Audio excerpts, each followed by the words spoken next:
Shalom. All praises goes to Yahawah YAHAWASHI, Ba'ashem Kodash. Double honors goes into the apostles and elders of Great Millstone that have taught me the truth. Much love, peace, blessings goes all to all the hopeful elect that are teaching the word of Yahawah YAHAWASHI. So this is going to be a lesson. I'm entitled this, A King and a Judge Must Stand for the Weak, for the meek, for the father, and the will, and the widows, man. Okay, because this lesson, before I start, it was inspired by, I was watching the brothers from London. Of course, the head brother out there, which I was watching him while he was speaking at camp, and he said something to that effect, which inspired me to do this show, because I was actually, ironically, through the spirit, of course, watching. I was reading the day before I was watching this, and I was reading in Exodus 22 about the cry of the fatherless and the widow. And that's the scenario we find ourselves in as a people.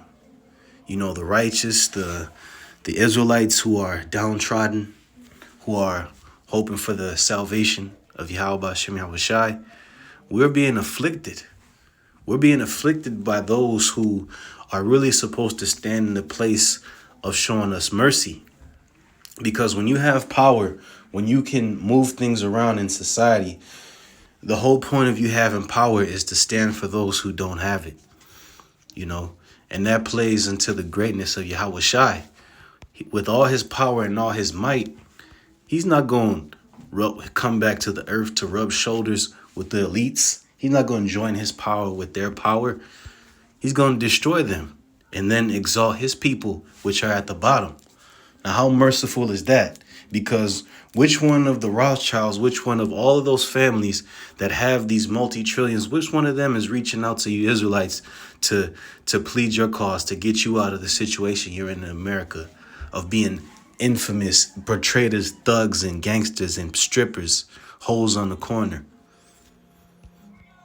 Or the separation between, the mother and father in the Israelite households. How are they helping? How are they judging that cause? They're not. They're actually, putting money into organizations and media and all these different things that further really mentally mine, F our people into doing a lot of the disgusting acts that they do, which even further just keeps us at the bottom, keeps us in a slave mentality, worker drones to build up Esau's wealth and his estate, man. Because if you just go back a few hundred years, a few decades, Esau was physically damaging us as well, murdering, stealing, enslaved us. Now we find ourselves shattered as a consequence of all that. You know what I mean? So the point of this lesson, which I'm going to go into the scriptures, I'm a little bit rambling, is that, look, since we are in this afflicted state, we don't have no judges on this earth to cry out for us, or to actually to carry out the sentence of justice for us. Yahawah YAHAWASHI is going to do it himself. He's going to intervene. Okay? So this is Exodus 22 and 22. It says, "Ye shall not afflict any widow or fatherless child." And this is what was prescribed to the judges of the time of Moses. It was a law and ordinance to be kept throughout our generations. The fatherless and the widow represent the weak, those that are downtrodden in society. You don't just gloss over them like they're nothing. And that's exactly how we've been treated as a people.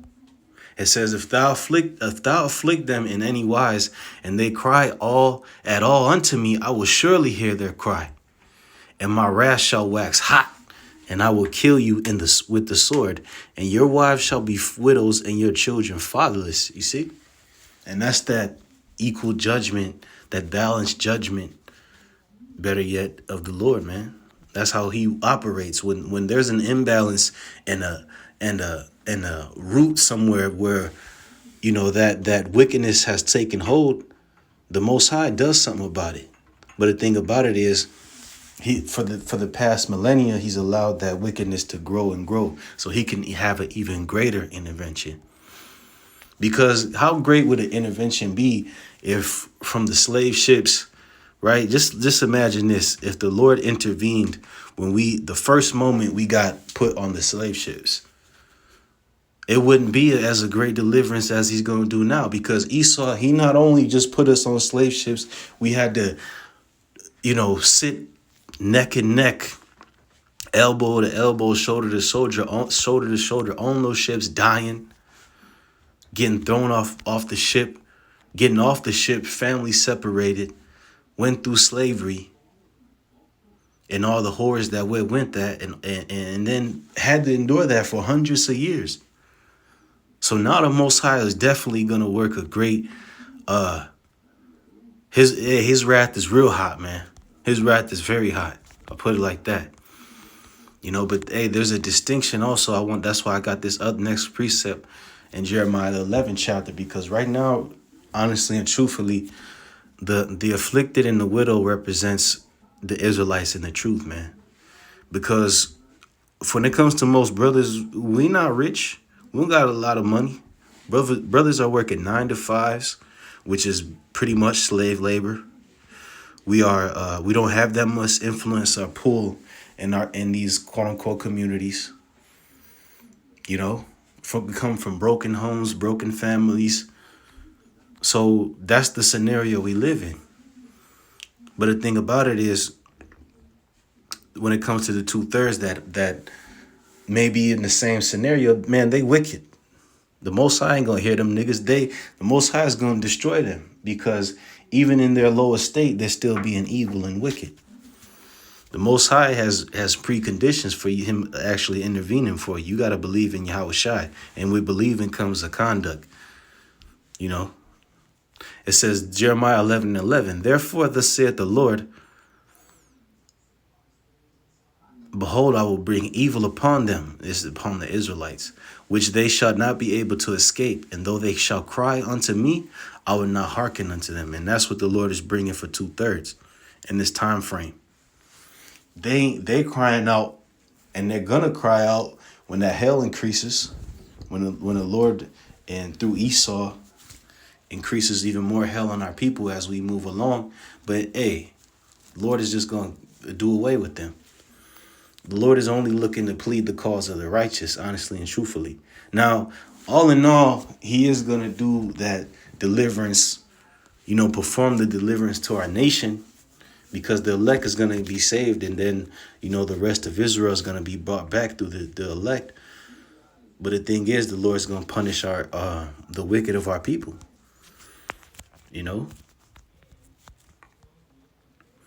This is Psalm 142 and verse 5. And now this is the difference. This is King David, which I'm not, it says Mashil of David, a prayer when he was in the cave.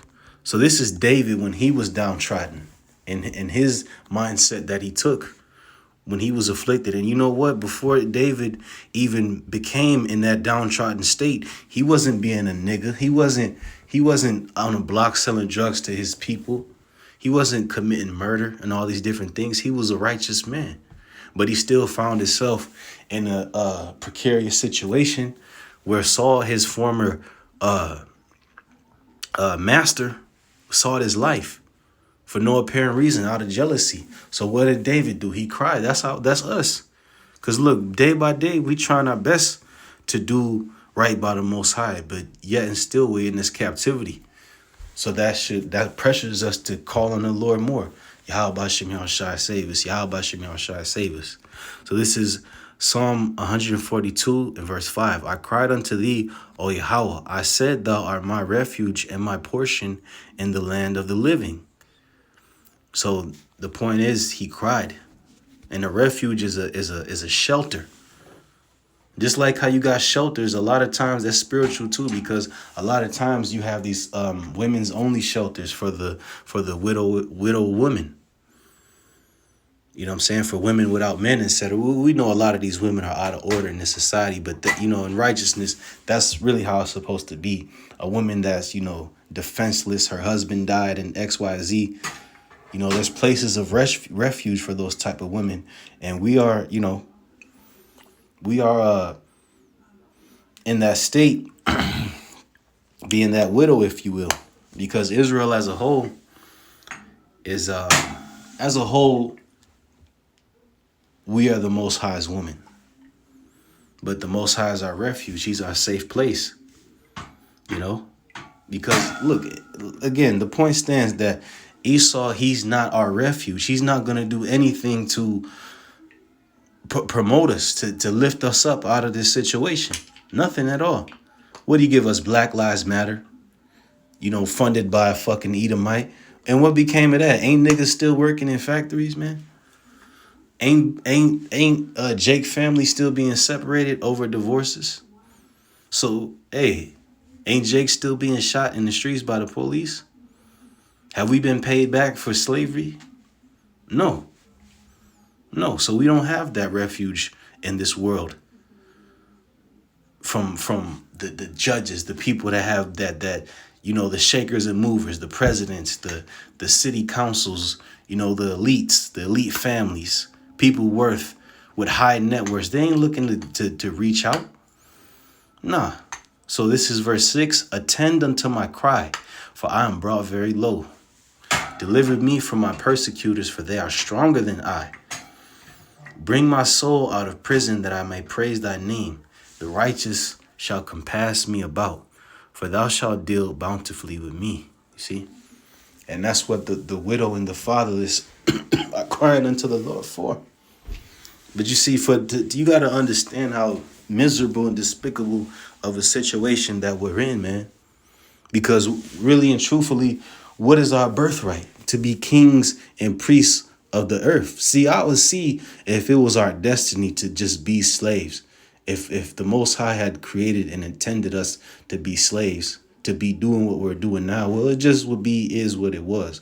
But the very mere fact that you have Israelites working at Walmart, that's fucking oppressing, because we're our Israelites, which means Yasha Allah, the sons of the power, the birthright, which comes with a birthright of priestlyhood, a priesthood and a kingdom. But we should have crowns upon our head. But, spiritually, this was the plan of the Most High, to put us down low so he could lift us back up again, to show his greatness, his power. So this is the book of Isaiah, and verse 1, it says, "And there shall come forth a rod out of the stem of Jesse, and a branch shall grow out of his roots." And who is this? It's talking about YAHAWASHI, the Messiah. This is why he is great.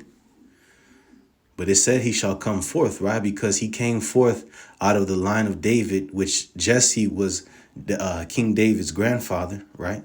Well, no, Jesse was King David's father, Salakia. Jesse was King David's father, and out of that line came YAHAWASHI. So it was predestined that out of David's line would come forth what? A branch. Something would grow out of him. It says, "And the Spirit," but remember, it mentions a rod. A rod is used, it's because, remember, it says, "There shall come forth a rod." A rod is used for support, and it's used for judgment. That's YAHAWASHI's role.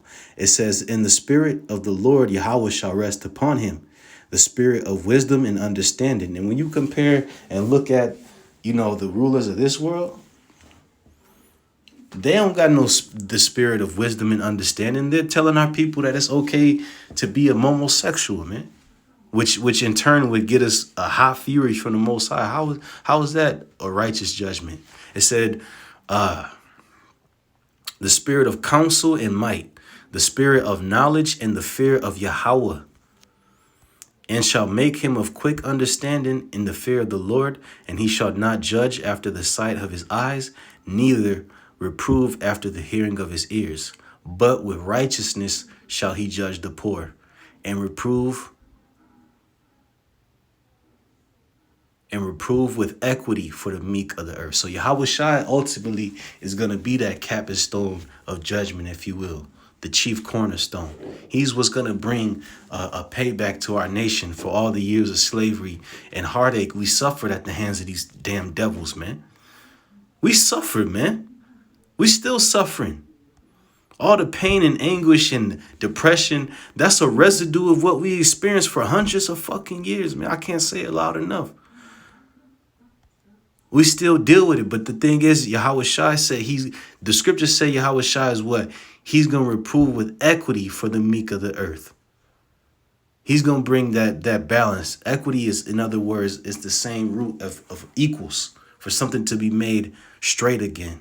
He's going to straighten this thing out. It says he shall smite the earth with the rod of his mouth. And the rod of his mouth basically represents the prophets. Because the prophets are the one with the spirit of Yahawashi to come out and curse these devils out right now. You see what I mean? We're the only ones really standing up for our people. For all the years of blood and rape, robbery, murder. And guess what? Esau blood got to be shed. His payment, that ain't enough. All the Rothschilds could give, all the elite families, every Edomite worth millions and above, they can give all their money to us and it still wouldn't be enough payment for what they've done. Think about that. Why? Because they've done atrocious acts. They committed acts of murder. Murder is a sentence unto death. You can't pay your way out of murder. It says, and with the breath of his lips shall he slay the wicked. So what? Hey, the wicked is the ones that represent the cause of the torment of the Israelites. That's you that's you Edomites. For any Edomite out there, so-called Caucasian, watching that you ain't right. You know what I'm saying? Because you got some of the so-called Caucasians that are our people, that are Israelites. But when it comes to the bulk of you, you watching this video, you are the wicked, and you're the people the Lord is going to punish upon his return for what you've done to the Israelites. Okay? So I want to read this again. It's very, very uplifting. It says, but with righteousness shall he judge the poor and reprove that with equity for the meek of the earth. And he shall smite the earth with the rod of his mouth, and with the breath of his lips shall he slay the wicked. So it's no parades and parties and Esau, you get a pat on the back. It ain't it's all good. Nah, man. The Lord is going to judge you for your actions. And that in turn is what's going to set things right for our people. Nothing more. I mean, hey, I can't speak on what's more, but nothing less is going to do it for our people. You know what I mean? Nothing less but the blood and the slavery and the restitution being extracted from you Edomites, man. And the rest of the nations. It ain't just Esau, it's the rest of the nations too. The Lord gonna judge them too. Be it so-called Africans, Chinese people, they all gonna get it, okay? So all praises goes to YAHAWASHI, Shalom.